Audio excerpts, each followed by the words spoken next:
This is how to verify your device on the FNB app.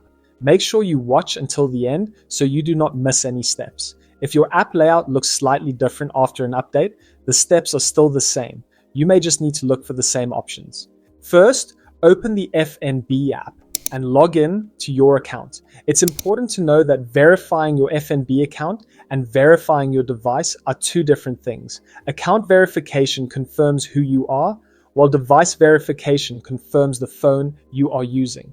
In this video, we are focusing only on device verification. Once you are logged in, FNB may require you to verify your device. This usually happens when you are using a new phone or reinstalling the app. To verify the device, FNB will prompt you to make a payment of 301 Rand. This payment can be made to any recipient and is used to verify the device. Enter the payment details and submit the payment when prompted. Once the payment is completed, your device will be verified and you can continue using the FNB app normally. And that's it. That's how you verify your device on the FNB app.